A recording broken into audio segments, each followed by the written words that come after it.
Today's probably been one of the best days of my whole entire life. You know why? Because it was map testing in Spanish. Oh, and because I was on the Apple website when the iPhone 5 came out. Here I was, just chilling like a villain on the Apple.com, like I usually do every single day. Well, I was just chilling like a villain on the Apple website for fresh iPhone 5. Oh my gosh. You know who's proud of me right at this exact moment? Hi, Courtney. I was just going to tell you that I'm very proud of you right now. And I'd like to say you're a good person for being on the Apple website when it was released. And I'm sorry I couldn't be here and that I died. But I'd like to say that you were great. And you're a great person. And you know Apple. And you need to take over Apple website. Thank you. And have a great day, Steve. Oh, and one more thing. Keep the work up. The iPhone 5 is going to be the greatest thing in the whole entire world. I cannot wait until the iPhone 5 comes out and I'm about to... I just can't wait. For the Pride of America, I'm going to wear my glasses for tomorrow. And I'm going to wear my Apple shirt Monday.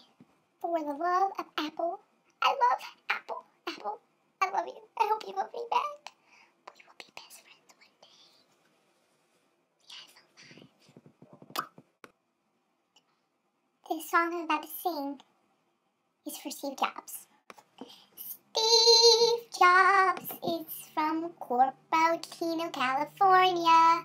He was born in September 22nd, I think. Hold on.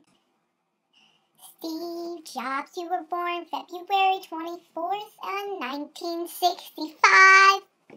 You were very smart and you were very dumb in some of your decisions. But working for Apple and being the CEO may be my life funner. 'Cause you're my best friend and I'm sorry you had to die even though we don't know each other. I read your book and I have the magazine. I'm addicted to your, I'm addicted to your iPhones and your iPads and your Macs and everything else you have. And no, this song doesn't rhyme, but I know there's something inside that you don't know about the iPhone 5, and that it's running off an 86 chip. And I hope that you have a really good time playing with the iPhone 5. I miss you, Steve Jobs. I miss you.